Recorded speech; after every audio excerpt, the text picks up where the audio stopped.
Ladies and gentlemen, welcome to another episode of Mind Your Puckin' Business with your host, Jeffrey Krunsman. Thank you, Dougie Sticks. How are you? Thank you. Great. How are you? Thank you. We had a good, clean, crisp intro there. Very good. Thank you. We're off to a good start. Yeah, Rocking new headphones today as well here in the Nice. studio. Looking good. And speaking of that studio, this is coming to you, as always, from the beautiful studios of Undefeated Media here in Bergen County, New Jersey. This is the Mind Your Puckin' Business podcast, and we are brought to you by Sonnet Financial Technology. So we thank them, as we always do, for their sponsorship. Absolutely. And this is episode number 44, 44 on the Spanish dial. Does it sound any better? Like I don't rehearse the Spanish stuff, but am I getting the accent down a little more? I feel a little more thorough, right? 44. I feel like a little better. Yeah, you got to give it a little sauce. Yeah. 44. And you can always send your questions at any time to mypbshow@gmail.com. We are going to today get to some of those questions actually in a couple minutes. I had a couple come in over the week with the Rangers because there's not a tremendous amount going on, but we will go over them this morning. So you can always send your questions. We do our best to answer them at mypbshow@gmail.com. And you can always hear the show on Facebook, YouTube, Spotify, or iTunes. So a plethora of options for you out there. How was your week, sir? Not too shabby. Very interesting NFL week, but I'm sure we'll get into that later. We will, and we do have a good guest coming on. That's a good segue. That was not rehearsed, by the way. Never is. This is all on the fly, baby. We will have Paul Farrington from the Paul Farrington Show on with us to discuss both week one from the aspect of the games themselves, but also with a fantasy take on it, because we're going to talk, and we're going to actually put up on the screen for those that are following on the video feed this week, my matchup. Wow. And you will see why I am highly annoyed already. It's only been only week one. It's only week one. Do you know the other thing that happened with me? I didn't tell you this. So Survivor, I run a Survivor pool every week, which is where, you pick one team to win, not with the spreads. You can't pick the team more than once in a season. So week one, we talked about last week, was not an easy week to pick. There wasn't like a massive favorite. There are some in week two. So I took Tampa on Thursday night. I mean, I was almost out because Dallas, really almost won that game. Mm-hmm. I was almost out before the season even started, before teams had even played their week one.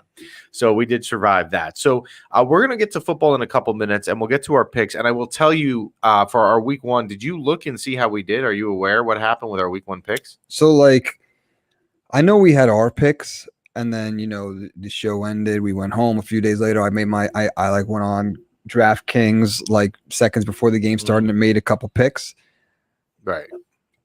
I think our picks from the show were okay. My quick picks before the game started were god awful. So we got now I will say that week one, because we only deal here with wins and losses, right? Yes. We're either going to win you money or we're not going to win you money. True. We got incredibly lucky to have a winning week. We did, but man, did it take a turn of events. Don't bet against us. I bet against us. So we were 1-0. Your Buffalo pick. I picked Buffalo, and God, was that a terrible decision. And you were crazy when you thought I was crazy with the Houston +3 at home versus Jacksonville, and they blew them out. So, and then actually Houston is going to be one of our picks in week two when we do the picks today. But, so we did have a winning week. We'll get to that in a minute. Let me get to the Ranger questions. And there's one, and it is your least favorite topic to talk about with the Rangers. So who are we going to talk about? Oh, Jack. We're talking about Jackie Boy. Jackie Boy Eichel. We're going to talk about Jack Eichel. So it was reported over the weekend by Larry Brooks of the New York Post that the Rangers have now, and again, these are reports. So I like to think that they're accurate when they come from people like Larry Brooks, but you always run the risk of it not being entirely true, but we're going to pretend that it is true. Okay. That the Rangers have now reached out to Mika Zibanejad and begun contract negotiations for a long-term extension. Because, again, Mika's contract is up at the end of next year. Mm-hmm. So if they're going to do that, the first thing that tells you is they're done with Jack Eichel. Because if you're trying to acquire Jack Eichel, you're not going to now extend Mika Zibanejad, 6 or 7 years. Mm-hmm. So the question was, And the email that came in, I was either yesterday morning or the night before. I get the days confused. But the question was something along the lines of, does this definitively, if it is true that they have reached out to Mika Zibanejad, are they absolutely out on Jack Eichel? And the answer is what, Dougie? I would say yeah. I'm going to disagree. The answer is no. Really? Here's if you're why. already making... But here's why. All right. Because Jack Eichel in Buffalo, now I spoke with someone yesterday. Yeah. That I'm going to say it like this: has been on our show.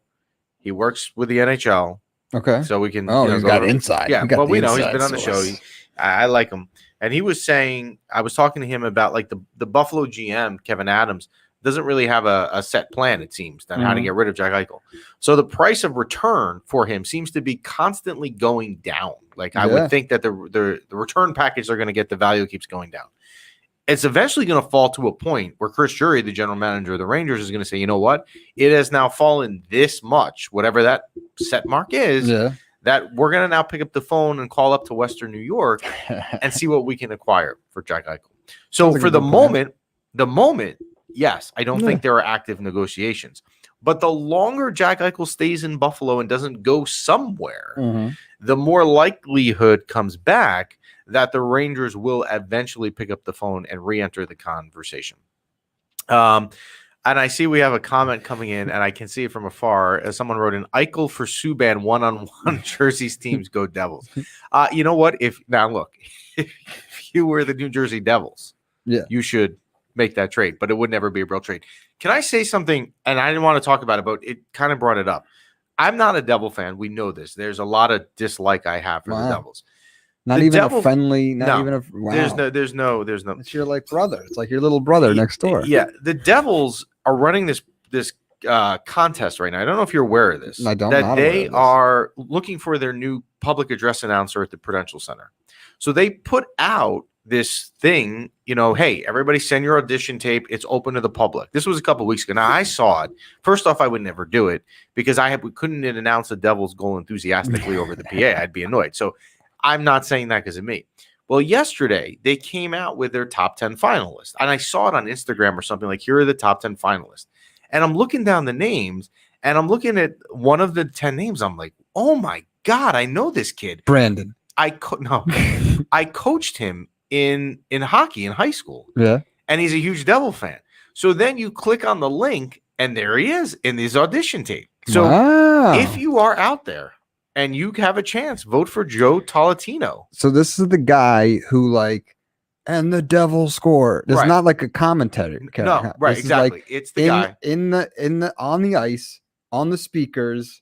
Yes, right. Devil's goal scored by number defense. Right, gets them going. No. The first part.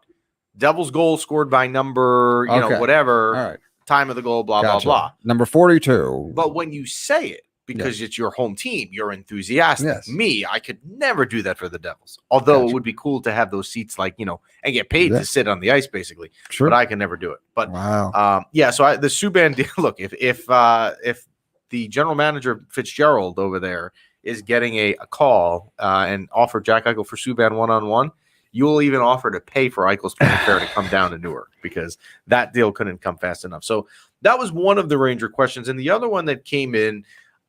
I will say when I read it, I kind of got put in a bad mood. I don't say a bad mood, but it worried me. Okay. And I think it worried me the more I thought about it, because I think the person may have a point.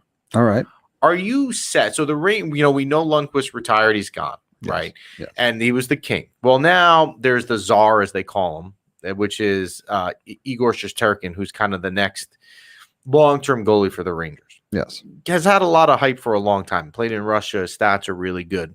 But people have really kind of, and I think this is a fair thing to say, given him more credit than he deserves, or maybe more confident than they should be that he's going to be a long-term answer. He could be. He very well could be, but you wouldn't bet the mortgage on it. Okay. So the question was, what do the Rangers do if, God forbid, Igor Shesterkin is not as good as they say?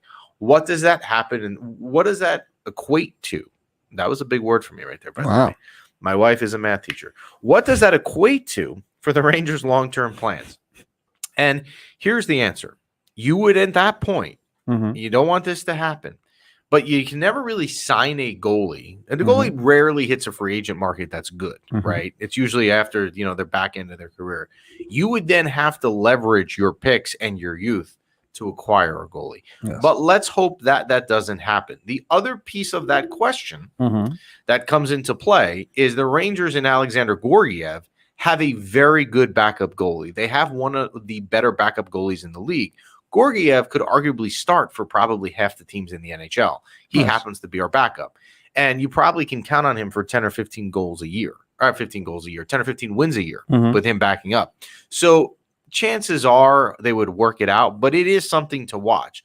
A lot of the topics that people talk about, as you're now starting to see Ranger previews come out, is that, now people are saying, Lafreniere, all this stuff, and Shesterkin is not getting any talk because they think it's just a foregone conclusion he's going to be great, and it's not. So it's something to monitor, but I wouldn't be alarmed about it yet. But when I read it, I was like, yeah, you know what? This person has a point. So interesting. So the Rangers, hockey has been dead here for the last month. It will ramp up very quickly. The Rangers, believe it or not, will open training camp in the next few days. And then next Sunday, the 26th, so just 12 days from now, they will open their preseason at home with the New York Islanders, and they will start the regular season in a short 29 days from now down in the District of Columbia against the Washington Capitals. So we will get a lot of hockey talk back in the show at a pretty quick speed. Yeah. Which I know hockey and NFL at the same time. This is the time of year for us. It's a juggling act to try and get everything in. Right? A lot of good stuff, though. And some. All right, so let's go. We're going to bring on in a couple minutes here Paul Farrington. But before we do that, let's just run through our picks from week one. We got incredibly lucky. So I have to say, crazy week. Sometimes you get lucky with your bets, and sometimes you don't. And when you don't, you're just infuriated. So let's go over the two that we had right off the top. And that was, again, I had the Steelers plus 6.5 up in Buffalo. They ended up winning the game outright. And that bet looked terrible at halftime because the Bills were up 10-0. And the Steelers couldn't do anything. And I don't know what turned around there in the second half up there. But the Steelers was a win. And then we had the Texans plus 3 at home versus Jacksonville, which was the one that I loved. And the Texans ended up winning the game outright. But we had the Lions, and we won this by half a point. We had the Lions getting 8.5 at home versus the 49ers. And this game was a blowout. The Lions came back at the end to make it interesting and lost by 8. So we covered with the 8.5 because the line also moved during the week. So we got lucky and we hit those 3. The 2 that we had wrong, and boy, did we have them both wrong, was the Giants plus 3 at home versus Denver. The Giants suck. Yeah, man. We'll talk with Paul in a minute. What's going on? We'll talk with Paul in a minute. But if you're a Giants fan, and there are a ton of them out there, obviously, what do you do? Like, how long does the Daniel Jones experiment last? I mean, here's the thing. And we've talked about this. Like, what they did to Eli, I still can't get over. Like, you had a Super Bowl winning quarterback, and you decided just to throw Danny Jones into the fire. You're right. And Eli was treated, poorly. He didn't get the kind of send-off that he deserved. However, if you look at it now, I mean, he's still on the older side. I'm not sure he would be the answer. Well, I'm not saying he should be playing right now. But who knows? Maybe Danny Jones develops a little bit more quickly, like a little better, learns a little bit more before getting thrown to the fire. And it's not just the Giants, the Jets too, both teams. Well, I will say this with the Jets. Now, I did happen to this, so I did my week 1 annual tradition where I actually watched the Jet game, and then like as every week goes on, the time of that I spend watching it goes down. So I did watch it because my kids were in between like their sporting activities, so we were home for the Jet game. Zach Wilson didn't look terrible. I mean, I wouldn't say he was great. He's got no line, though. His front line, they're not protecting him. But he doesn't look awful. Oh, yeah, he doesn't look awful. So for a week 1 in the first career start, I was okay with that. So we did not pick that game, or we didn't pick it in our 5. Yes. But we did pick Carolina. We did have that right, but that doesn't matter. The other one we had in our picks that we had wrong was the Bears getting 7.5 at LA. Now, I had told you last week. Game too. I had told you, well, you know what? What people are forgetting here is the Bears defense is familiar with Matt Stafford, who's now the quarterback of the Rams because he played in the same division for 12 years. Yeah. Well, how did that work? And all you had to all you had to do was see the first drive, and you knew that was wrong. So that game sucked. But we did have a winning week, so we are 1-0 with the picks.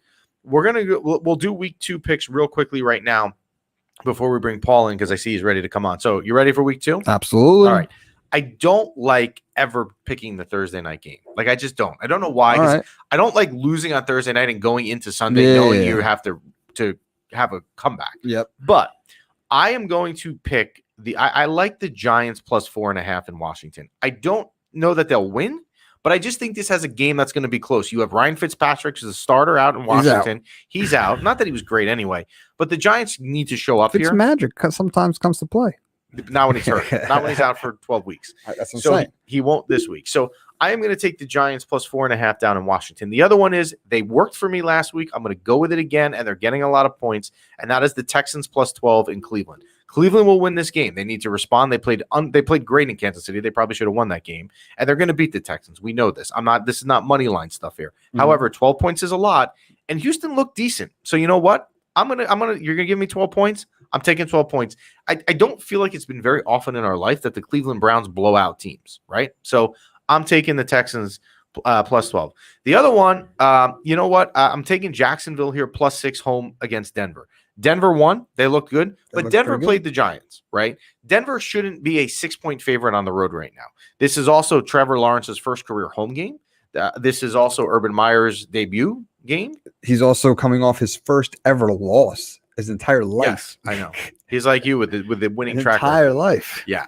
So 6 points is a lot for a home team to get. Mm-hmm. I'm taking Jacksonville plus 6. I'm not sold. I'm not on the Denver train by any means.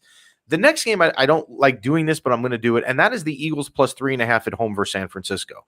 The Eagles, they won in Atlanta. Now, look, Atlanta is not a great team anymore. The days of Matt Ryan being in his prime and Michael Turner and Julio Jones, that's gone. Okay, yeah. But San Francisco just let up 33 points to Detroit. And San Francisco's bread and butter all these years has been their defense. Now you've got the Eagles coming home. You've got Jalen Hurts and Devonta Smith is going to be a question we have for Paul Farrington in a minute about those guys. I'm taking the Eagles. You're going to give me coverage with a field goal at home in a home opener with a team that played well last week. I'm taking it and their head coaching debut.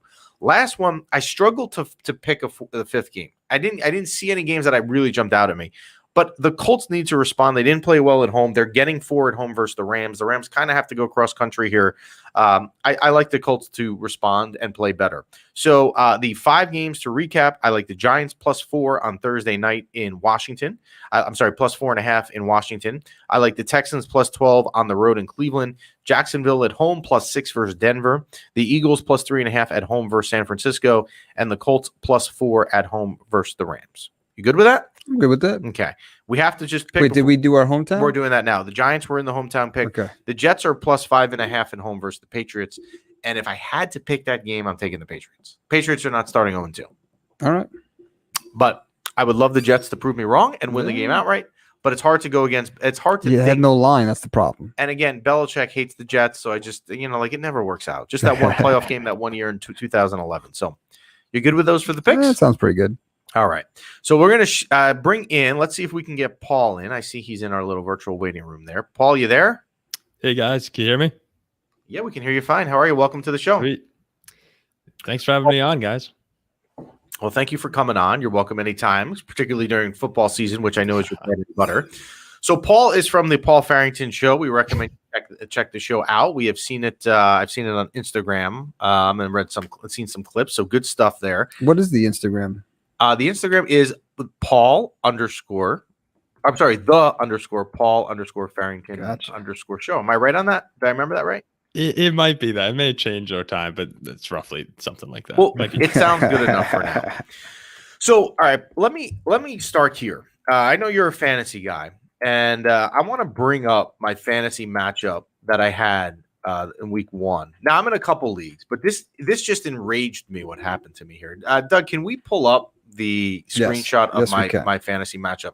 Absolutely. So what I hate happens. What I hate when it happens, Paul, is week 1. Just something happens catastrophic that annoys you, right? Because you just get off in the worst start. So I want you to look at what happened to me. Now these 2 teams. This is a 12-team league, and these 2 teams. I was obviously the one on the left, the losing team, had the 2 highest scores in the league. So, of course, right away, one team is getting screwed because they're playing the team that did better than you, the only team that did better than you. If you look closely on the left, there is something that stands out with a big fat zero, or two of them for that matter. And that is this wide receiver that I had never even heard of before this year, but I took him because I kept seeing him high.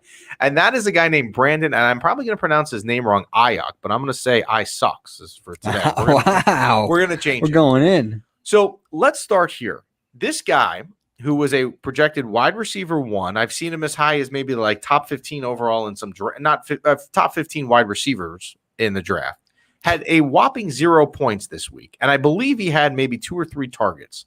Word is he may be injured. Should I be concerned about this long term? I don't think you should be too concerned with Ayuk. Actually, it's funny you bring him up because I have a love-hate relationship with Brandon Ayuk myself. I'm in a dynasty league where I dealt him last year. I think he's going to be a really good player. Everything in preseason, everything from camp was him making spectacular plays.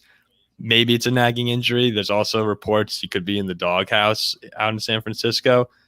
I think it'll be okay moving forward. More of an anomaly for week 1, but definitely something for at least for you to keep an eye on for the next couple weeks. Now, in this case with week 1, now the guy that I played, I have to say, like, if there's anybody I'm going to lose to, let it be him because I really like the guy I lost to. So it kind of like lessens the blow per se. Mm-hmm. But when you look at my bench, I was between last week because, again, I didn't really know who this guy was. I was between playing him or Devonta Smith, who you can see had a nice 19.1 whopping points on my bench. So had I made the right move, which whenever in fantasy I always don't, you know this, I would have won this game handily. So you don't think there needs to be concern for me long term, just something to monitor? Not long term. Could be for the next couple of weeks. Just keep your eye on it. But guys, we know that football is really heartache at the end of the day, so you can't escape it.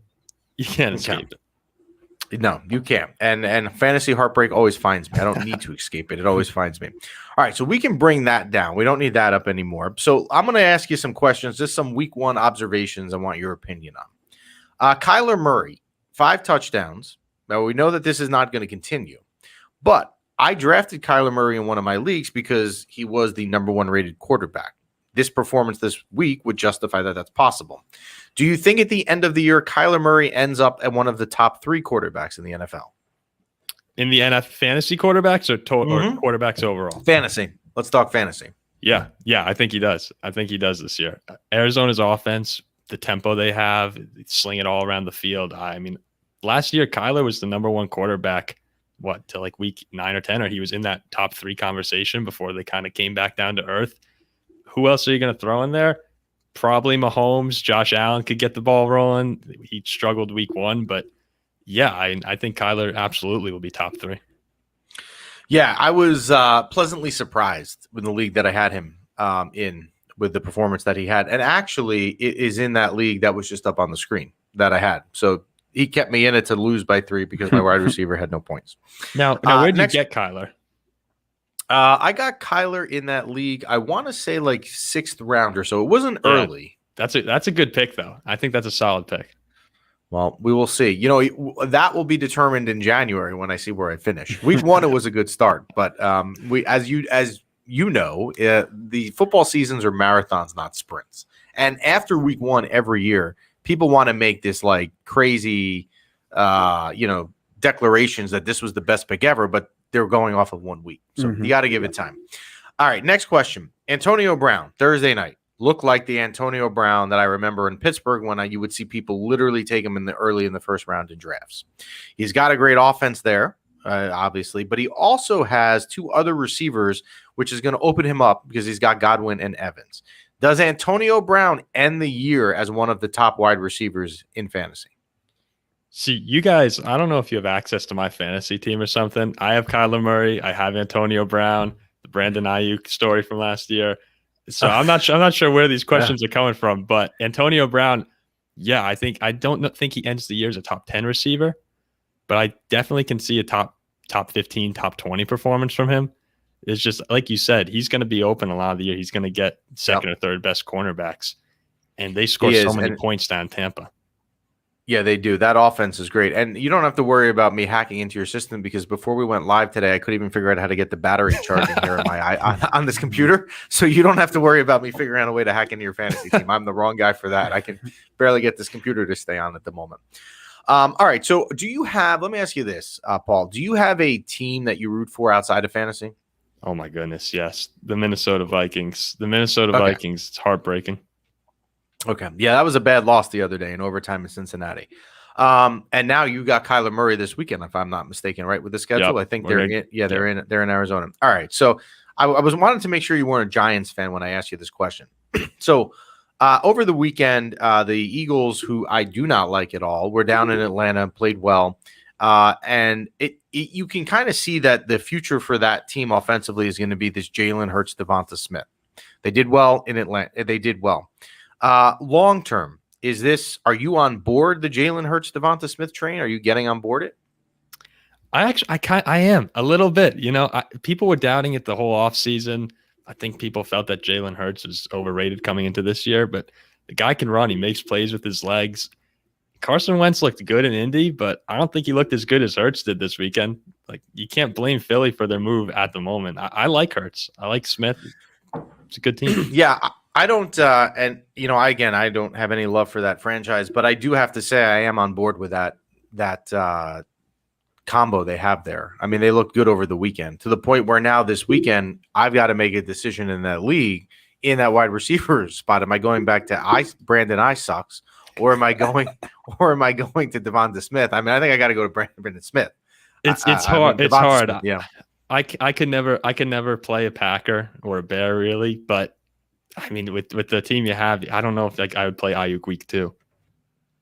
Yeah, I don't think I can, but you know what will happen, right? I mean, you will get we know what will happen this weekend.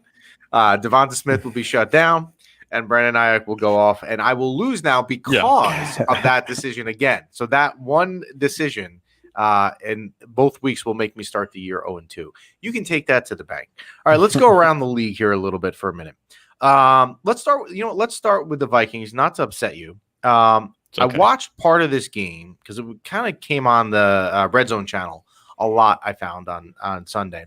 Are you Kirk Cousins is the long-term answer, or he's not? I mean, to me, I don't think he is. Right? Not anymore. Not anymore. Look, the real problem with the Vikings, it's for 4 years now, 5 years. The offensive line is just atrocious.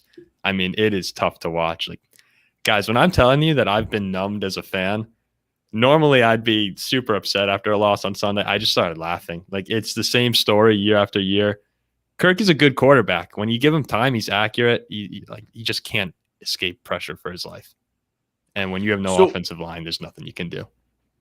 So over the weekend, one of my clients, this is not my full-time thing, but one of my clients for my real job scored 2 touchdowns for you, and that is Adam Thielen. Is he back? Or was that just kind of like Justin Jefferson didn't get the ball this weekend? Listen, I don't think Adam Thielen was ever gone. I was stunned coming into this year how people were underrating him. The red zone, he's our guy in the red zone. He's been solid for 5 years in a row now. I don't know why people weren't giving him any respect coming into the year. Yeah, he certainly looked good, and he were reminiscent of the Adam Thielen of old. So a couple other games. I was happy, as probably 99% of America was, that the Patriots lost, because unless you're a Patriot fan, sorry to those people in the studio today that are, most of us don't like when they win. So week 2 now gets really interesting because you have the Dolphins who beat the Patriots, but the Dolphins now go home and play Buffalo, who probably needs this game. And the Patriots now come down here to MetLife to play the Jets. So we got AFC East week 2. Who do you like in the Dolphins-Bills game down in Miami? I got to go Buffalo. And I think it's just Buffalo's a more talented team than Miami right now. I trust Josh Allen more than Tua Tagovailoa. And you're right, the desperation factor for Buffalo, well, it's not really desperation. They're going to come out and play angry. Right. They're going to play pissed off from that Steeler game. Yeah, the other thing for them there is they need that win, because if they don't win and the Dolphins go to 2-0, it's a 2-0 in the division versus 0-2, and the Dolphins would have the tiebreaker at the moment. So it's not a must win. I don't want to say week 2 is a must win, but it would definitely be advantageous to the Buffalo Bills to find a way to win this game. For sure. So then urgency. Yes. And so down here you have the bottom feeders of the AFC East, the New England Patriots and the New York Jets. Zach Wilson's home debut, the coach Robert Saleh's home debut as well. Who do you like here? I like New England. I like New England in the game. Just Belichick, and they're always, they're always gonna be competitive. I think I like Zach Wilson more than Mac Jones, though. From a quarterback standpoint, you see the traits. I don't want to compare him to Rodgers or Mahomes or anything like that as a skill player, but you can see things when it comes to the quick release, the ability to make throws on the run. I think the Jets have found their quarterback. But for this game, I'm going to go New England. Taking the Patriots. So you mentioned Aaron Rodgers. We'll go here. In another league of mine, I have Aaron Rodgers as my quarterback. And then I was like, you know what? It would be really cool to draft a receiver so that when Aaron Rodgers throws a touchdown, I get double points. So I was like, I'll take Devontae Adams.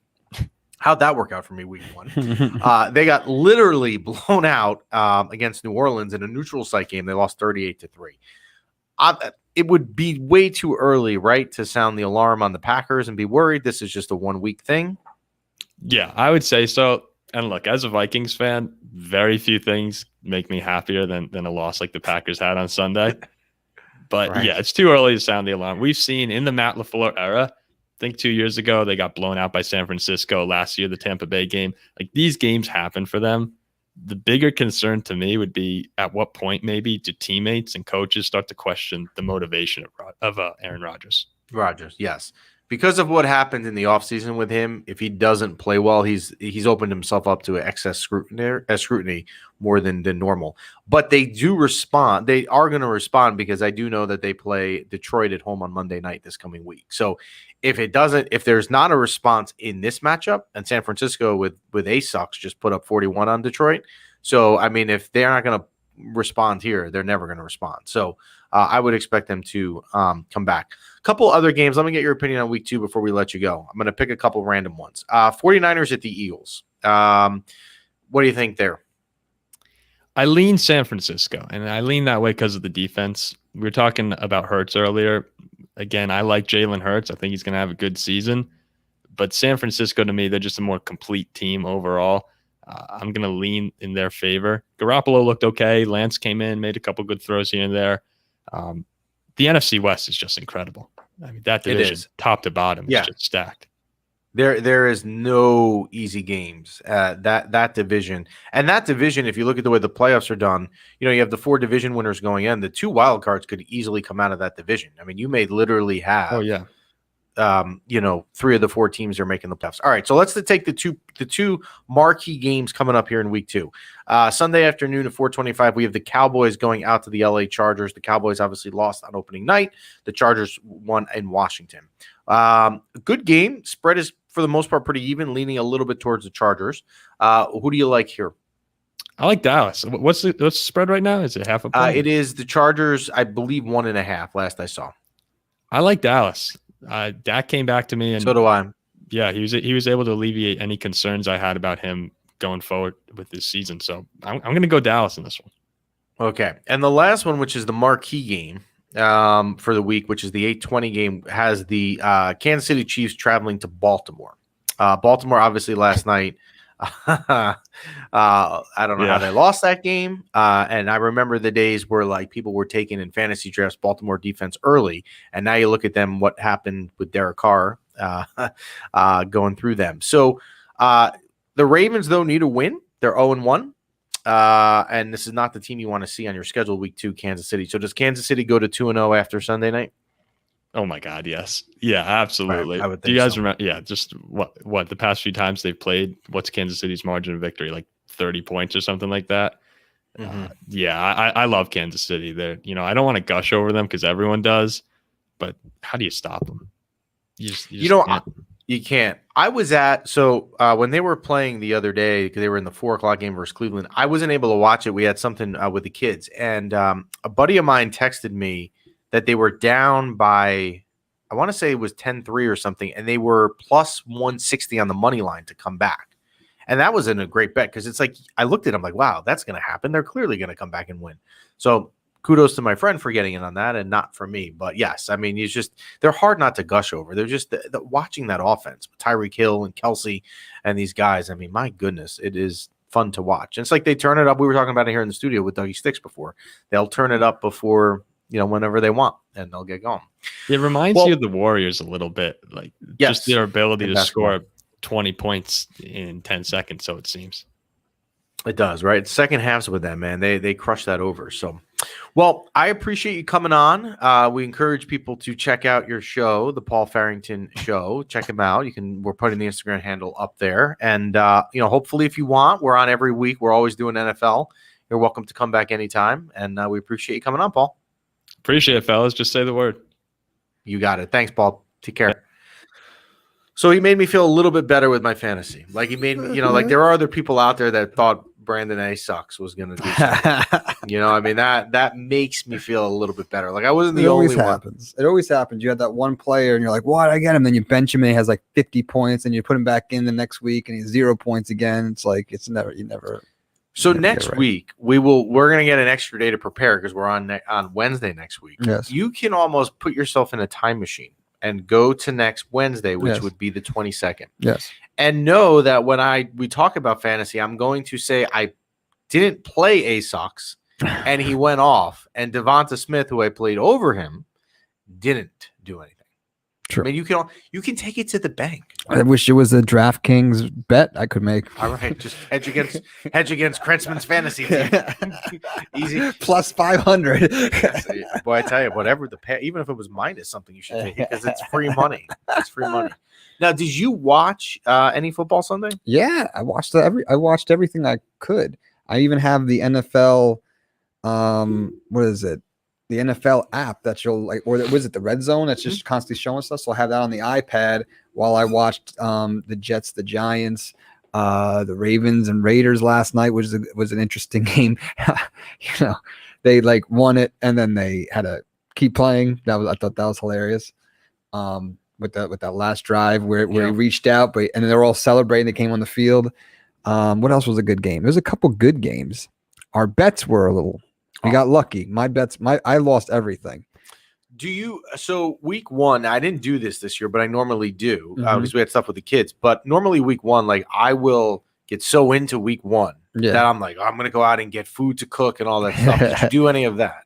No, we had a couple beers. But I didn't treat it like the Super Bowl. But I watched. I was, Matt Stafford had a great game. That's what I remember that. What else? You say you remember it. Like, how many beers did you have that you remember? This was 36 hours. No, I'm just ago. saying, like, I remember those are like key highlights. I remember Matt Stafford having a good game. The overtime game with the Raiders was a good one to watch. A little ugly, but it was a good one to watch. And Paul didn't like this, but the Minnesota overtime game was good, even though they lost. I didn't catch that one. That was a good one. I didn't catch that. The Giants, as you and I have talked about, we talked about it a little bit before. Yeah, I mean, I don't know what you do now if you are them going forward with Daniel Jones. I mean, there's nothing you're going to do like short term. You're not going to sit here in week 2 and make a move. But like at the end of the season, if you're not seeing some sort of forward progress with his development, I don't know. I don't know. No good football players come from Duke. Remember that. Wow. With him. That basketball players are great, obviously, clearly. Yep. We know that. But when it comes to like, go ahead. Nope, go ahead. I was going to say, so like when you see like Sam Darnold, right? Mm-hmm. We had no line. Sam Darnold wasn't like a bad quarterback, right? Daniel Jones, we're not seeing anything. We're not seeing, there's a difference between we got to get rid of this guy, or we got to give him a line. Yeah. So I'm saying That's like the Jets could have gotten the line to protect Sam. And it might have been better. We got Zach Wilson, but we still have a terrible line. So all right. So here's the question then. Yeah. Ready? Yeah. If the Jets had given him a better offensive line, yes, which is a fair criticism of the Jets staff, right? Mm-hmm. Do you believe Sam Darnold is like in the top tier ones of quarterbacks and he would be there? Or no, I'm not saying that. Right? I'm saying the difference between Sam and Zach is not that huge of a difference. That you're better off keeping what you got and getting some protection. Whereas with Daniel Jones, we're not seeing anything really. So we're not really seeing much out of him. Right. Some fumbles.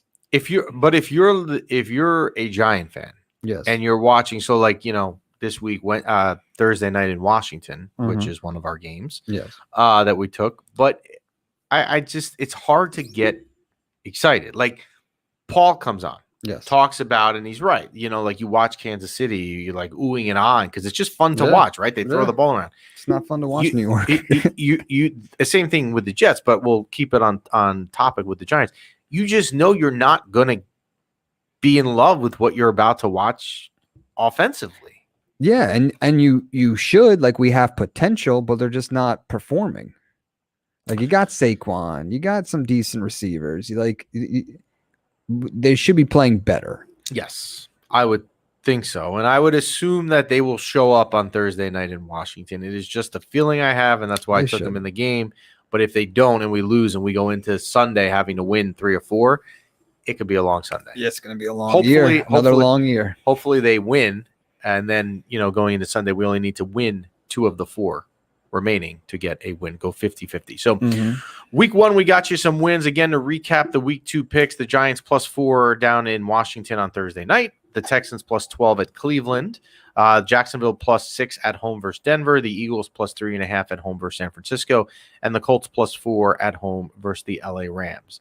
So, and again, any questions you have, we did get to them today. I'm sure there's going to be more coming up in the coming weeks with hockey returning.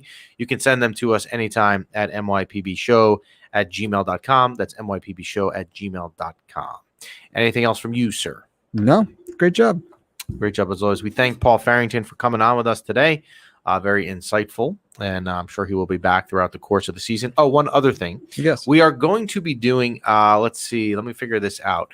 3 weeks from now, probably, either 3 or 4 weeks from now, right before the Rangers start their regular season, we will be doing a preview show with Dan Rosen from the NHL.com. Yes. Nice. I know you are excited. You're firing up all your questions for Dan. Absolutely. The Ranger questions. I'm going to take notes when I go to my Rangers-Devils game. Yes.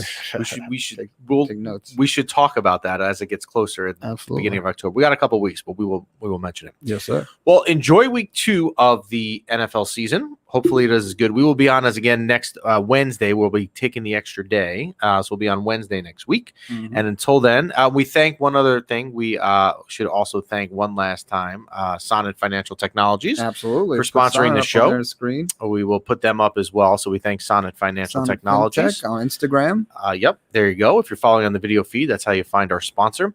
So we thank them for sponsoring the show. And we will see you next week.